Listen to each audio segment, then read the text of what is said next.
नमस्कार दोस्तों, मैं हूं आपका दोस्त अंकित और आप देख रहे हैं मेरा YouTube channel don't give up. आज फिर हाजिर हूं मैं आपके सामने एक छोटी सी कहानी लेकर। इस कहानी का शीर्षक है स्वप्न कक्ष।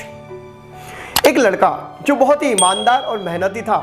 सारे रिश्तेदार, घर वाले, भाई बहन उससे बहुत प्यार किया करते थे। इतना ही नहीं तो पड़ोसी भी उससे प्यार किया करते थे, उसका सम्मान किया करते थे, क्योंकि वो हर किसी की मदद के लिए हमेशा तैयार रहा करता था और दिन रात मेहनत किया करता था और अपने सपनों के लिए भी मेहनत किया करता था। दिन रात मेहनत करने के बाद भी वो अपने सपनों से कोसों दूर था। जिंदगी भर उसने मेहनत की, लेकिन कभी वो अपनी जिंदगी में सफल नहीं हो पाया, ना अपने सपनों को पूरा कर पाया। लेकिन मेहनत करने का प्रयास उसने कभी नहीं छोड़ा और अंत में वो काल चक्र में समा गया। काल चक्र में समाने के बाद जब यम के दूत उसे लेने आए तो उसे लेकर वो स्वर्ग में गए, क्योंकि उसके सारी जिंदगी के कर्म अच्छे थे, क्योंकि उसने लोगों की सहायता की थी, क्योंकि उसने लोगों का भला किया था। देवदूत जब उसे स्वर्ग में लेकर गए तो वो स्वर्ग की सुंदरता और सौंदर्य को देखकर मंत्रमुग्ध हो गया और उस देवदूत से पूछ बैठा, ये कौन सा लोक है? देवदूत ने कहा, यह स्वर्ग लोक है। और जहां उस लड़के की रहने की व्यवस्था की गई थी, देवदूत उस लड़के को उस घर में लेकर चले गए। उस घर को देखकर वो लड़का बहुत खुश हुआ। बहुत ही आलीशान घर था, जिस घर को उसने अपनी जिंदगी में कभी नहीं देखा था। और देवदूत उसे एक एक कक्ष का निरीक्षण करवाने लगे। एक एक कक्ष को देखकर वो बहुत खुश होने लगा। एक एक कक्ष अपनी सुंदरता में परिपूर्ण था। और चलते चलते वो एक कक्ष के सामने आता है, जिस कक्ष पे लिखा होता है स्वप्न कक्ष। उस स्वप्न कक्ष को देखने के बाद उस दरवाजे को खोलकर देवदूत के साथ वो अंदर जाता है।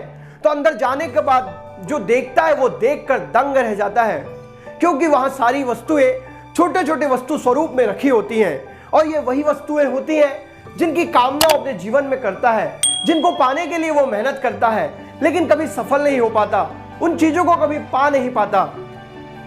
वो छोटी छोटी चीजों में आलीशान घर, कार, उच्च अधिकारी का पद, ये सारी चीजें वहां रखी होती है।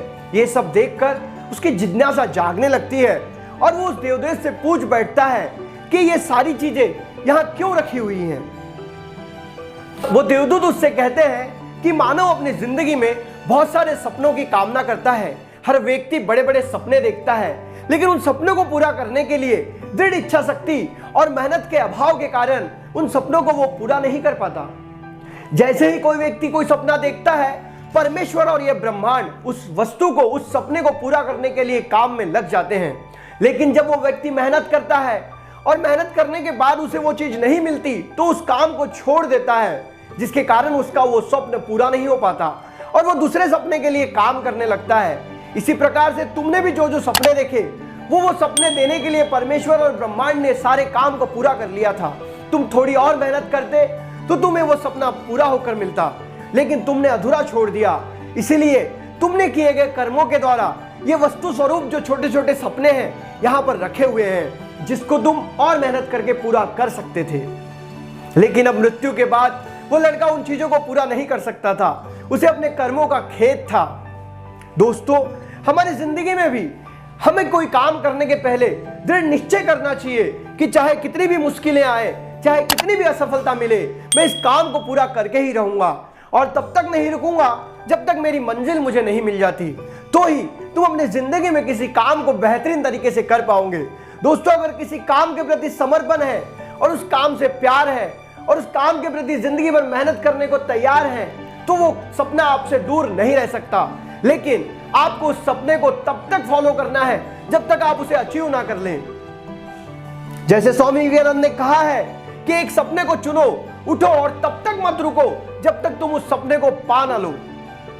दोस्तों, अगर ये कहानी अच्छी लगी है तो वीडियो को लाइक करो। साथ ही साथ अगर चैनल पर नए हो तो चैनल को सब्सक्राइब करो और बेल आइकॉन को हिट करो, ताकि आने वाले वीडियोस की नोटिफिकेशन आपको सबसे पहले मिल सके।